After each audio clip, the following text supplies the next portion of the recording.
Selamat pagi, siang, sore, atau malam. Apa kabar kalian semuanya? Semoga baik-baik saja. Nah, karena udah banyak dari kalian yang nanya, Bang, tutorial launch controlnya kapan? Oke, hari ini kita buat tutorialnya. Tapi sebelumnya mungkin aku lepas dulu rangkaian launch control yang nempel di motorku, karena kayaknya rumit kalau dijelasin di atas motor. Oke, langsung aja kita lepas. Nah bre, ini CDI sama part lainnya udah aku lepas dari motor, biar tutorialnya lebih gampang kalian pahami. CDI aku pakai BRT Imac 2 Super Pro. CDI ini udah ada commandernya buat pilih-pilih mapping, udah ada dual bandnya juga. Dan yang terpenting, di setiap mappingnya kita bisa ubah limiternya sesuka hati. Nah ini nanti yang kita pakai buat bikin launch control.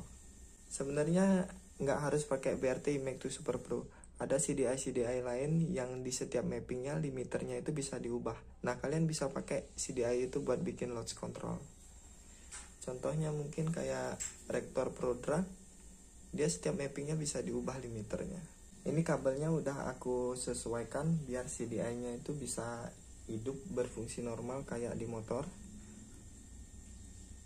Ini tinggal colok aja sih. Di sini aku pakai aki ya, pakai aki. Nah, anggap aja itu aki yang ada di motor.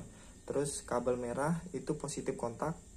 Terus kabel hitam yang ini itu ground atau masa. Abaikan kabel yang ini, karena kabel ini cuma buat ngidupin CDI aja. Kalau di motor kan kalian tinggal colok CDI ke motor, motor hidup.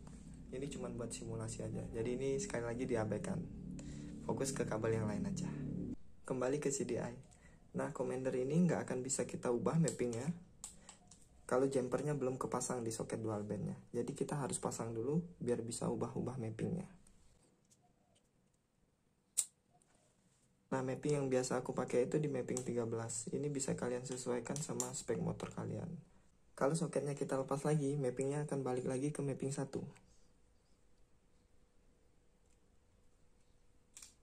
Dia balik ke mapping 1, pasang, balik lagi ke mapping 13. Begitu seterusnya.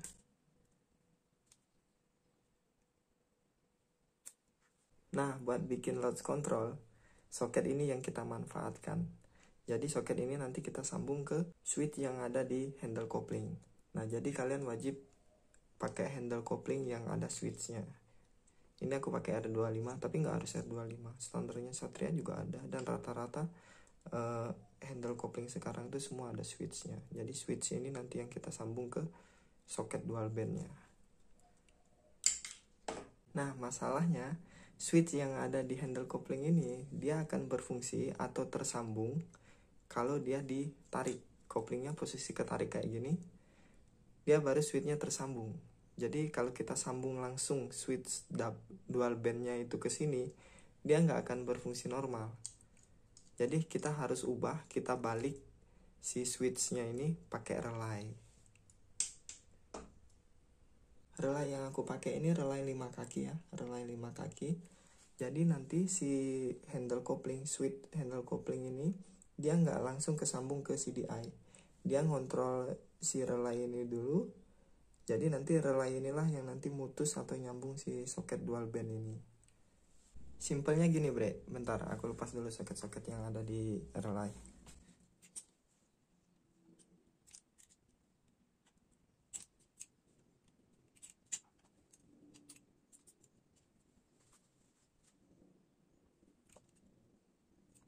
Nah, ini udah aku siapin buat pengganti si jumper dual bandnya.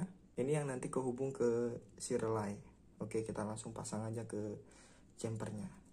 Jumper yang lama kita lepas aja.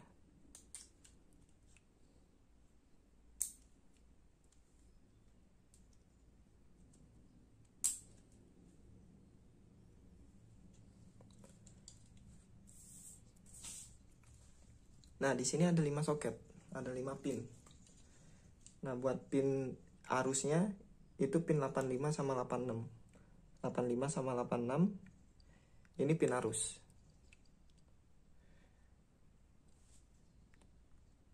Nah, bentar. Pin 86 sama 85 itu pin arus. Jadi pin arus positif dan negatif itu bisa dibolak-balik. Nah, terus 3 pin yang di sini ini ada pin pin 30 paling bawah, pin 30, 87A sama 87. Nah, pin utamanya itu kita pakai yang pin 30. Pin yang paling bawah. Nah, karena kita butuh untuk jumper, jadi kita pakai yang normally close. Normally close itu yang 87A. 87A itu normally close. Ini 87A yang tengah. Jadi dia kalau tidak diberi arus, si pin 87A sama 30 ini tersambung. Tapi kalau dia dikasih arus, dia terputus. Oke, kelihatan lah. Nah, kalau dia dihidupin, ini belum aku jumper ke sana ya. Kalau CDI-nya dihidupin, otomatis dia ke jumper. Mapping 13, karena dia ke jumper. Sama aja kalau di jumper pakai ini. Nah, buat nanti ngelepas jumperannya, kita butuh arus dari aki. Oke, kita pasang dulu bagian positif kontaknya. Positif kontak bebas, kiri kanan bebas. Yang penting 85 dan 86 itu bebas. Pasang aja. Nah, terus posisi untuk kabel dari masanya. Nah, kabel dari masa ini ada tambahan lagi. Dari masa kita buatkan soket yang nyambung ke switch kopling. Kita pasang.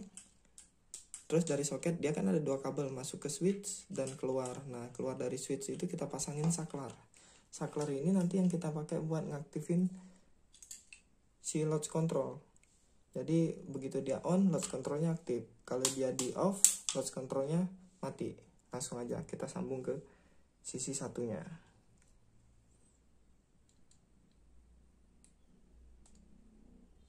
Oke, kalau udah tersambung, saklarnya posisi on.